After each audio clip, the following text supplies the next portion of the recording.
I yield 30 seconds to the gentleman from New York, Mr. Lawler. Gentleman from New York is recognized for 30 seconds. Mr. Speaker, when I ran for Congress, I said I would never support a tax bill that did not adequately lift the cap on salt. This bill does that. It increases the cap on salt by 300%. And I would remind my Democratic colleagues, when they had full control in Washington, they lifted the cap on salt by exactly $0. Zilch, zip, nada. Not $1 of increase in tax relief for hardworking New Yorkers. So to all my New York colleagues on the other side of the aisle, before you speak out and say that you don't support a 300% increase on the cap on salt, the fact is that this bill adequately addresses the cap on salt and provides tax relief to hardworking middle-class families. Gentleman's time has expired. Gentleman from Massachusetts. I had not intended to rebut, Mr. Speaker. However, our tax bill had an $80,000 cap on salt, and it passed the House of Representatives. Gentleman. I reserve my time. Gentleman's time is reserved. Gentleman from Missouri. Never became law. Gentleman from Missouri. I yield 1 minute to the gentleman from Georgia, Mr. Collins. Stand by.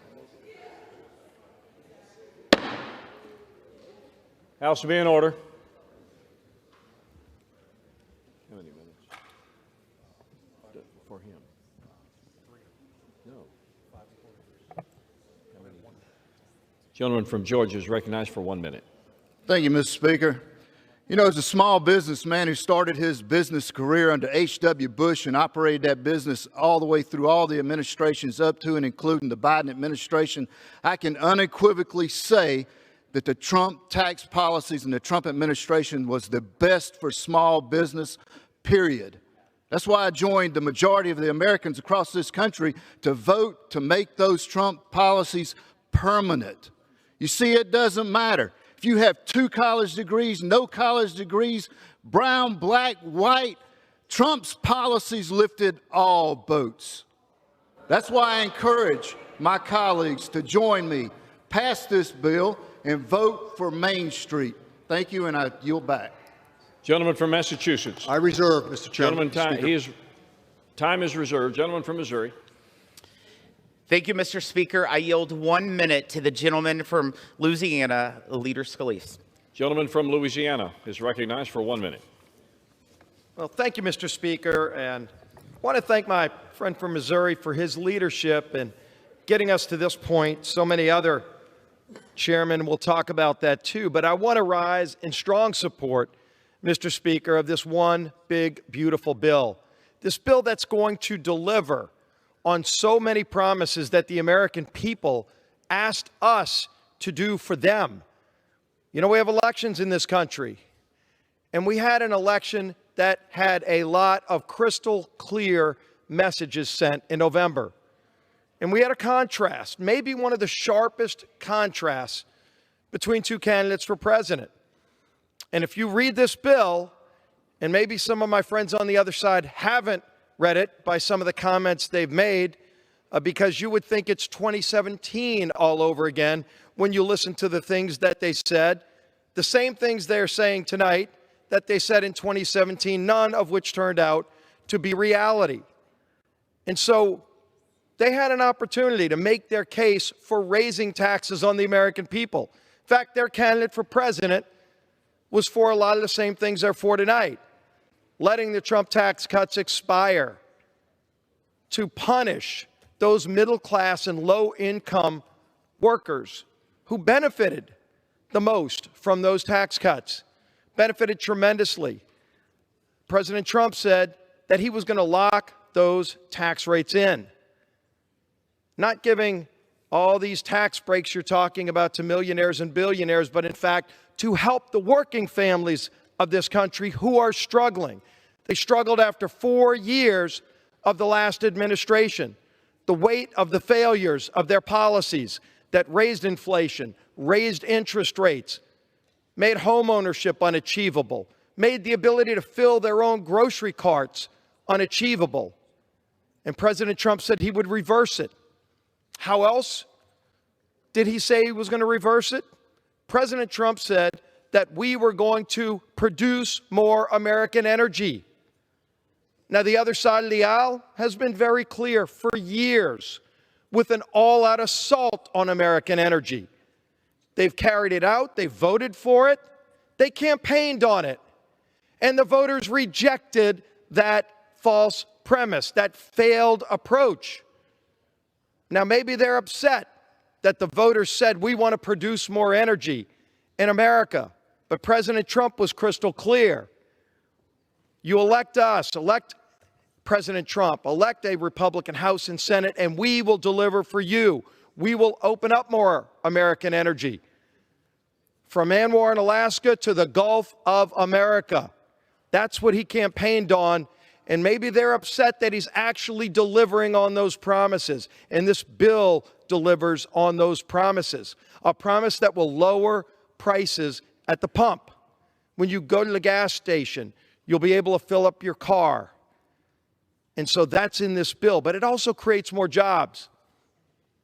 Now, there are some people clearly who don't like that. Not just my friends on the other side of the aisle don't want to produce more American energy. You know who else doesn't want those provisions in this bill? Countries like Russia, countries like Iran, who have been making billions of dollars a month selling their energy on world markets because of the failed Biden policies.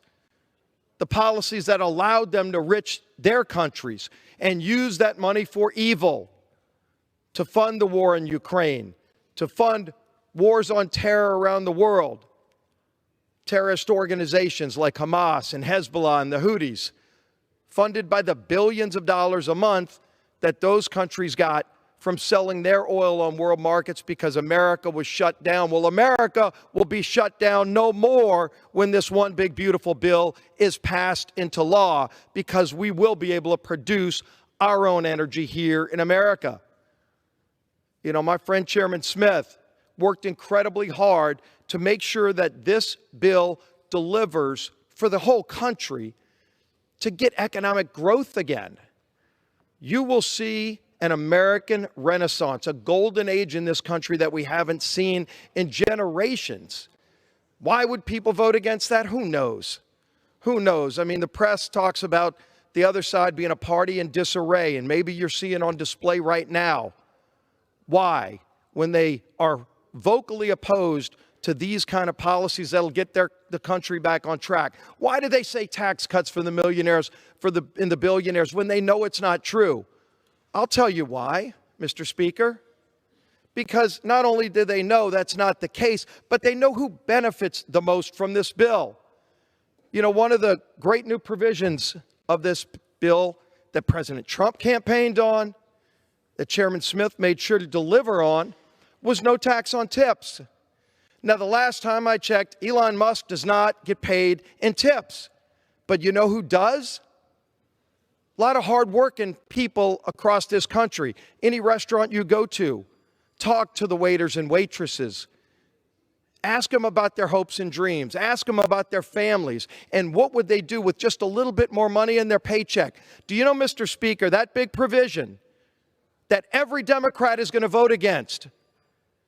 The average tip worker makes $32,000 a year.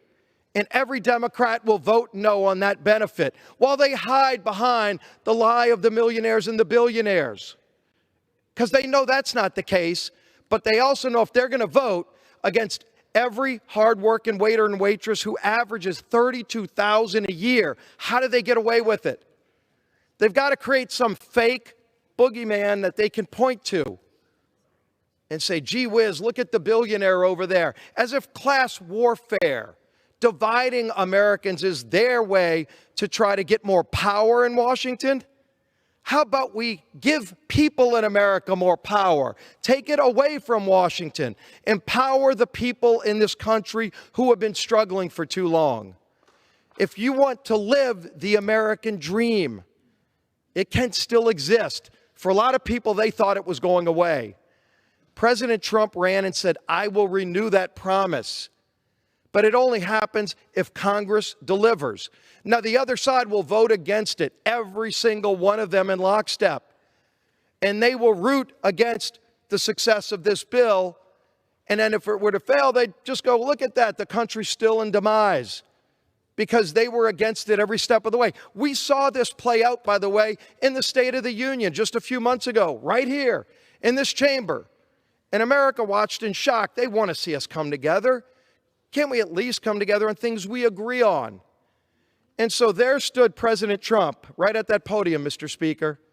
And he talked about so many of the great things of this country, not partisan things, things that we used to all celebrate. Mr. Speaker, the President Trump, pointed over there to the balcony, where not only was the presidential family seated, but they also had some special guests. He pointed to a 13-year-old boy who had just beaten cancer. You want to talk about something that can unite the whole country, that can bring us all together. To say, yeah, you know, we might disagree on issues, big and small, and that happens. That's America. But we can all celebrate a 13-year-old boy who just beat cancer, Mr. Speaker. And what happened when he said that? We rose up and applauded, as we all should have. But what else happened? The other side sat there, sat down, grumpy, angry. I don't know why. I wouldn't even say, Mr. Speaker, the House is not in order, Mr. Speaker. House will be in order. Mr. Speaker, I wouldn't say it was because that he beat cancer, but it was just because President Trump happened to point out that he beat cancer.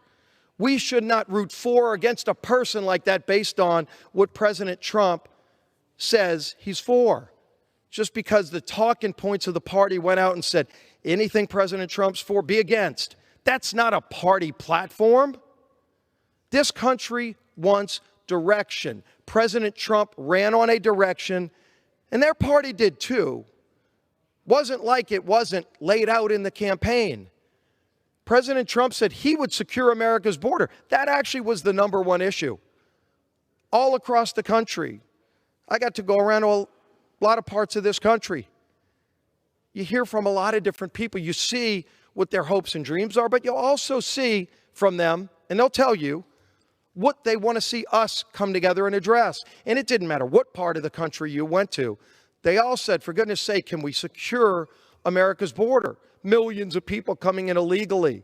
Many of them really bad people. Gang members, violent people that were harming Americans. We saw it over and over again. Laken Riley murdered. We finally brought, by the way, the first bill President Trump signed into law was the Laken Riley Act. To say, if you come here and harm an American citizen, you're gone, you're deported. And this bill allows for the deportation of violent criminals that come here illegally and harm American citizens. We should all support that. The other side doesn't. They'll fly to Venezuela and El Salvador, Mr. President, to try to get out of prison a gang member who beats his wife.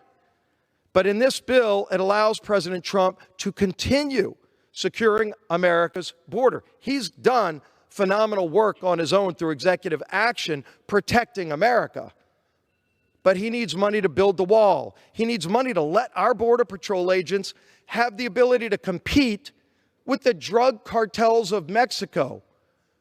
It's embarrassing that today the drug cartels of Mexico, have better technology than America's Border Patrol agents. And we said, we're not going to allow that to happen again like the other side did. We're going to do something about it. We're going to give them those tools, night vision goggles, drones, other things, so that they can actually do the job that they came here to do. They put their lives on the line to keep us safe. The least we can do is allow them to have the ability to be safe themselves, to go home at night to their families while keeping our country safe. It's in this bill. We deliver on that promise, and so many others. We're making America competitive again in our military so that we can finally confront the threat that China poses militarily. We all talk about it. We all know what it means. But are we going to talk about it or do something about it? President Trump wants to do something about it. This Republican majority wants to do something about it. In this bill, we deliver on that promise. Everybody who votes no is saying no to that. Again, hide behind the millionaires and billionaires, but you're voting against strengthening America's military because that's in the bill. You're sure not talking about it on the other side, Mr. Speaker. We haven't heard them talking about it because they're about to vote against that. So let's be honest about it. But when you think about those benefits, you also got to recognize what a no vote means today. Because we've got two buttons. You press yes and you can press no. And if you vote no, you're voting against American energy. You're voting against securing America's border. You're voting against helping those middle-class families. You could run all the numbers. 22% tax increase on low and middle income families. We're not talking about the millionaires and billionaires. We're talking about a family making $70,000 a year combined, who's struggling to get by, would like to make a little bit more investment maybe in their kids' education, might want to take a family vacation, and this bill gives them the opportunity to do it. And it also gives every small business in America the opportunity to make investment in America again. 199A provision that's locked in permanently so there's no uncertainty, so we can grow more jobs in America. That's a good thing. It's a good thing for a lot of us here. That's what a yes vote gets. A no vote tells every small business in America that they will be at a competitive disadvantage with the big corporations. So you hear them rallying, Mr. Speaker, against the fat cats and the big corporations, yet if they vote no, these are the facts, the big corporations, the global companies get a 21% rate, and your local small business would end up with a 43% rate. More than double. They would be non-competitive, your local small businesses, with the big corporations. We said that's not fair. We want to allow our small businesses to compete on a global stage with the big national corporations. And we do that in this bill. A no vote doesn't do that. And yes, we root out waste, fraud, and abuse, Mr. Speaker. Waste, fraud, and abuse so that vital programs in America actually work better for the people who deserve them. Why would somebody come up here and defend hundreds of billions of dollars of waste, fraud, and abuse in Washington when hardworking families are barely struggling to get by and pay their taxes and are infuriated when they find out some of the waste that's going on up here and saying, when is somebody going to finally do something about the fraud so that I feel comfortable that if I'm funding my government, it's going to go to help the people who deserve it and not some 35-year-old kid who's fully able-bodied who's sitting in his mom's basement playing video games, getting over $40,000 in taxpayer-funded benefits while you're working two jobs. While the waiter or waitress averaging $32,000 a year is struggling to get by. We help them. That's who we're helping, those families who are struggling. And we will get this economy moving again. You can vote yes or you can vote no. I wish everybody would vote no. A yes vote gets America's economy moving again. Allows President Trump to continue fighting for the hardworking families who elected him all across this country. Every swing state, majority of the American population want this kind of relief. So we're going to keep moving forward, Mr. Speaker. We're going to deliver for those families who deserve this help, who want to see America come back. And they know America can come back, but they know America's been held back for the last 4 years. The same people who have been telling you that President Biden's health was just fine are now telling you all these other things about millionaires and billionaires. We're going to get this right. This bill finally starts to right the ship of state. We all should come together and do that, Mr. Speaker. We've got so many great people who have worked so hard to get to this point, and we're still at the early stages. Let's send this bill over to the Senate. Give them the opportunity to have their say as well. But ultimately, let's go deliver. Let's go deliver for that single mom who's working the night shift at a diner right now, who's going to have more money in her pocket because of this bill, who's maybe going to be able to send her kid to college because of this bill. We're going to deliver for those families. You could say yes or no. America's absolutely watching. America went to the polls in November and said, we want and are calling on Congress to provide this relief. We ran and said, we'll do something about it and we'll fix it. And we're actually following through, Mr. Speaker, on that promise made to the American people. President Trump is leading the way. President Trump is going to turn this country around, and this bill gives him the tools to do just that. I urge everybody to vote yes. I yield back the balance of my time. Gentleman from Massachusetts. Thank you, Mr. Speaker. Let me say to my friend, the majority leader, everybody on this side was cheering for the success of that young man defeating cancer. The way we're going to defeat cancer is not to cut NIH.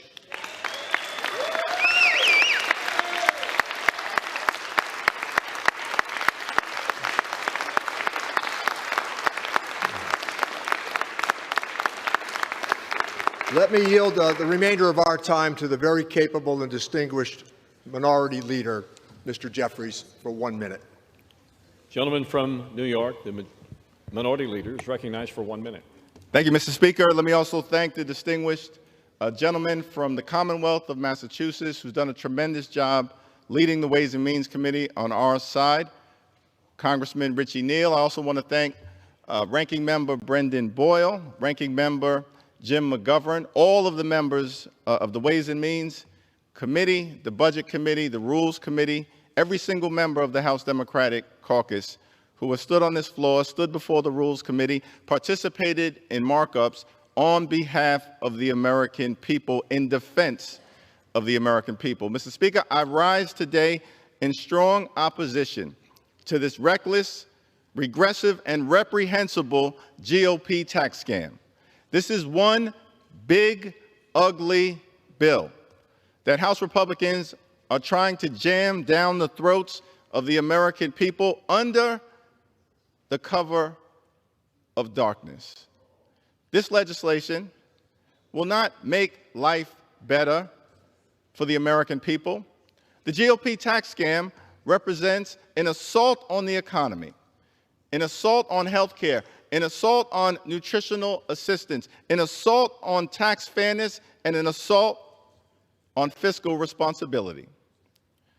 There are more than 100 other reasons to vote against this one big, ugly bill that can be found by reading this more than 1,000-page document. Those reasons are too numerous to mention, but this legislation also undermines reproductive freedom, undermines the progress that we have made in combating the climate crisis, undermines gun safety, undermines the rule of law and the independence of the federal judiciary. It even undermines the ability of hard-working and law-abiding immigrant families to provide remittances to their loved ones who may just happen to live abroad. There are more than 100 different reasons to vote against the GOP tax scam. And in the days and the weeks and the months to come, all of those reasons will be exposed for the American people in each and every one of your districts. But this bill represents a failed promise. Last year, Donald Trump and House Republicans spent all of their time talking about their promise to lower the high cost of living in the United States of America. In fact, Donald Trump and Republicans promised that costs would go down on day one. We're now more than 120 days past the inauguration. Costs aren't going down, they're going up. Inflation is out of control. Insurance rates remain stubbornly high. Our Moody's rating, our credit rating, has been downgraded.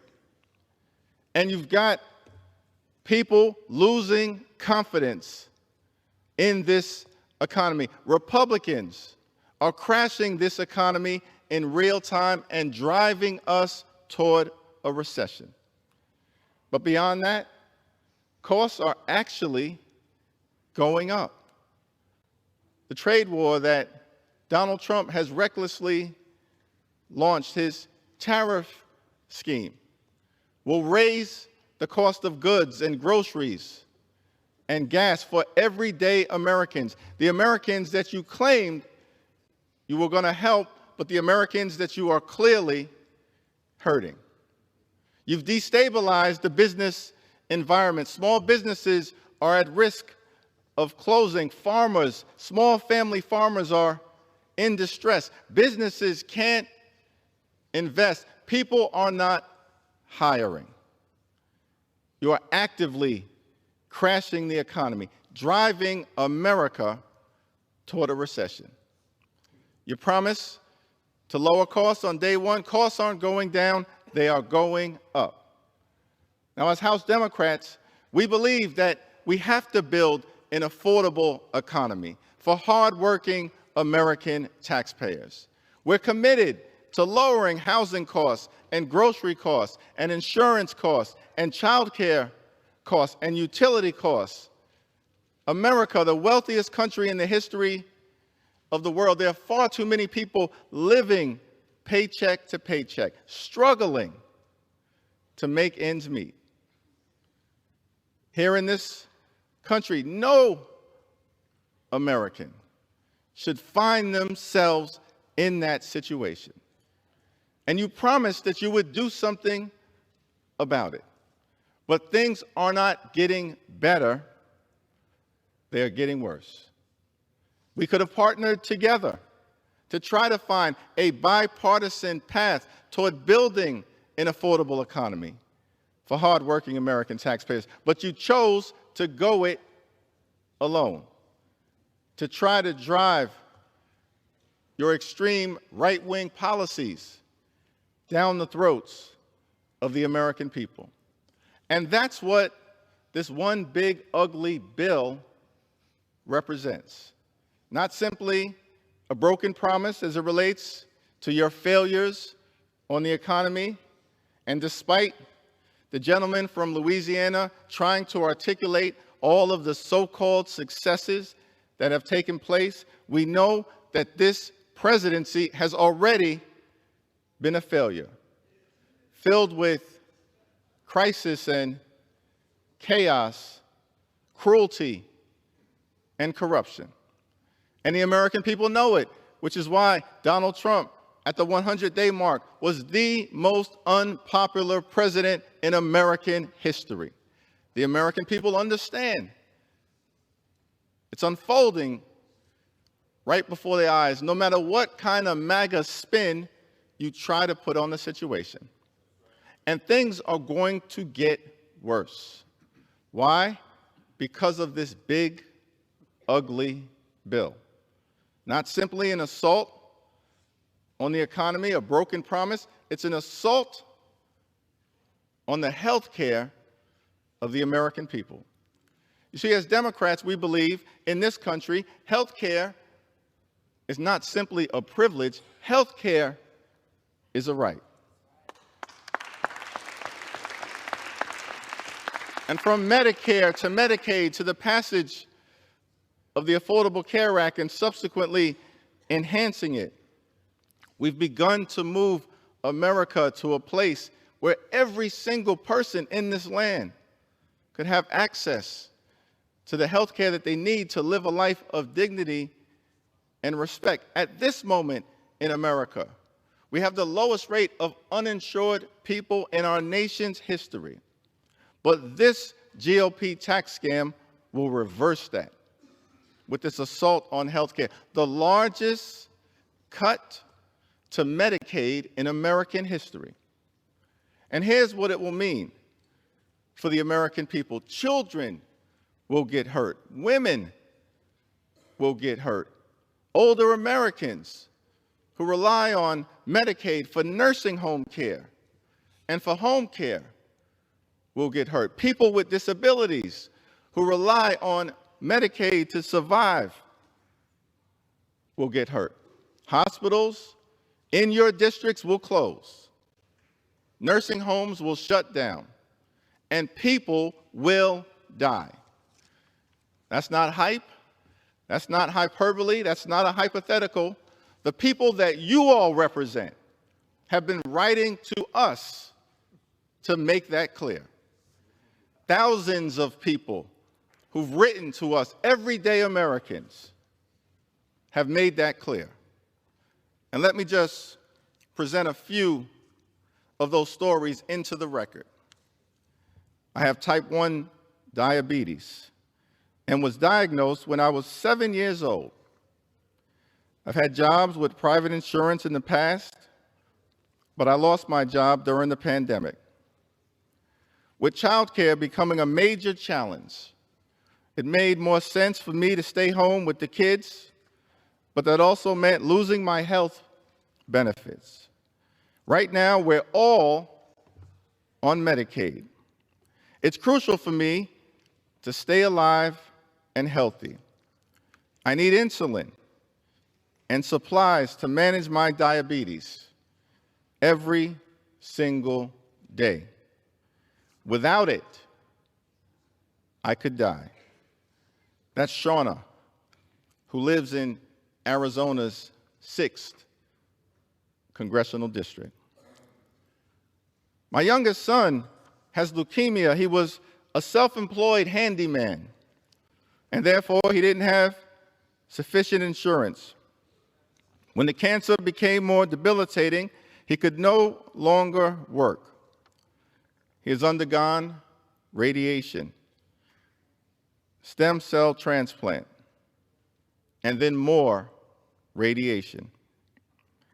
He is still fighting the cancer, and without Medicaid and the fine physicians, he would surely die. That's Greg, who lives in the 8th congressional district of Colorado. As a cancer survivor with chronic illnesses, I rely heavily on Medicaid and food stamps to get by. Without these essential programs, people like me would suffer. I'm currently taking expensive medication to stay in remission, but my condition and the side effects of my treatment make it impossible for me to work. Unfortunately, my work history also disqualifies me from receiving Social Security benefits. I'm not alone in my dependence on these Medicaid and food stamps benefits. Children, elders, and many others who are sick or struggling also rely on them to survive. I urge you to do the right thing for the people you represent. Without food stamps and Medicaid, the consequences would be painful and even deadly. That's Jalissa, who had a message for her representative in Pennsylvania's 8th congressional district. But we're here to say, as House Democrats, to Shauna, to Greg, and to Jalissa, that if your representatives won't fight for you, we will. We will. We will. If they won't fight for you, we will fight for you. For your health care, for your decency, for your well-being, for your grace, and for your dignity.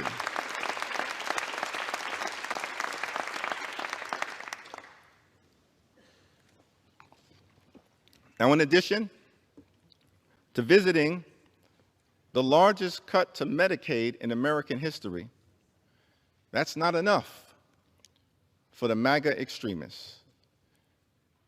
CBO has independently confirmed that this one big, ugly bill will also set in motion a $490 billion cut to Medicare in this country. Now, unfortunately, that should come as no surprise because we know that our Republican colleagues for decades have been trying to attack Social Security as they're doing right now, not necessarily in this bill. Why? Because the 1974 Budget Control Act prevents you from doing it. But you've been going after Social Security for a long time, going after Medicare for a long time, and Elon Musk, who seems to function as your puppet master, has made clear his intentions, which you just follow as if you work for him. Elon Musk wants to take a chainsaw to Social Security, a chainsaw to Medicare, as you're doing in this bill, a chainsaw to Medicaid, as you're doing in this bill. Here's our message to you and the American people: no matter how long it takes, House Democrats are going to take a chainsaw to Project 2025 because it's not in the best interests of the American people. And what this bill represents is your effort to try to put into law Project 2025. You acted like you didn't know anything about it. This is why you have no credibility right now. You spent all of last year lying to the American people, saying to them that you were going to lower the high cost of living. In fact, you're doing the exact opposite. At the same period of time, you acted like you knew nothing about Project 2025, and this bill is an effort to try to implement it into law. So you mentioned credibility issues. I think it exists on the right side of this chamber. Now, not only have you gone after Medicaid, not only have you gone after Medicare, in this, You are to direct your comments to the chair. Mr. Speaker, you know what's interesting is that every time I've come on this floor, I can use sharp language, he can use sharp language. You choose to admonish me. I don't work for you, sir. I work for the American people. I understand.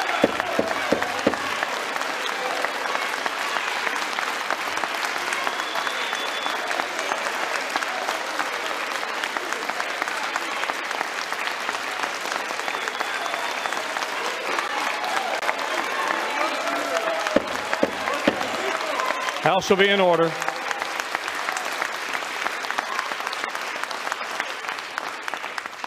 As I said, Mr. Leader, we've been very patient. Just listen to the majority leader of the other side who directed all of his comments to the chair. It is important for the decorum of the institution for you to do the same. You may proceed. We can continue this. You may proceed. And every time I'm interrupted, that's going to add another 15 minutes to my remarks. Fair enough. Mr. Speaker, so what we've seen is the largest cut to Medicaid in American history, an effort to devastate Medicare. And of course, what this bill also does is strip away some of the coverage provided by the Affordable Care Act. Millions of people will lose their coverage as a result of this GOP tax scam.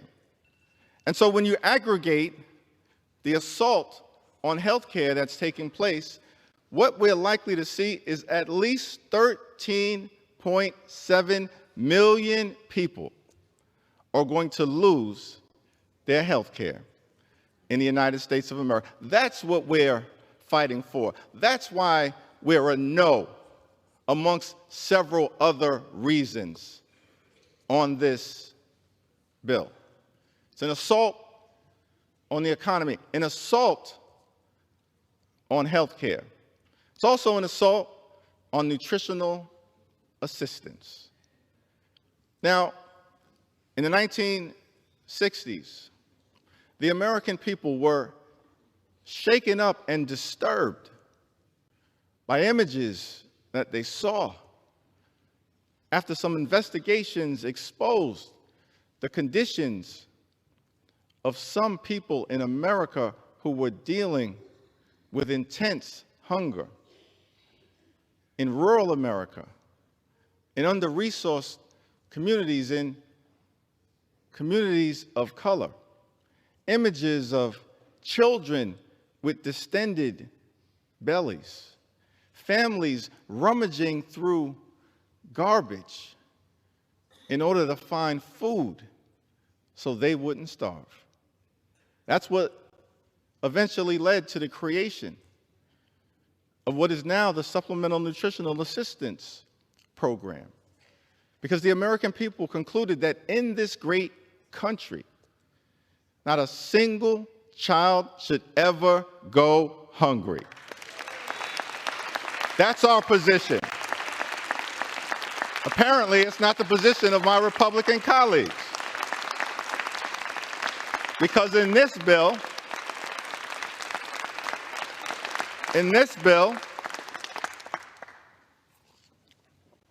SNAP, the Supplemental Nutritional Assistance Program, will experience more than $300 billion in cuts, the largest cut to nutritional assistance in American history. Thanks for watching, and if you haven't already, please consider subscribing to our channel. And while you're at it, please leave us a comment. Thank you for watching.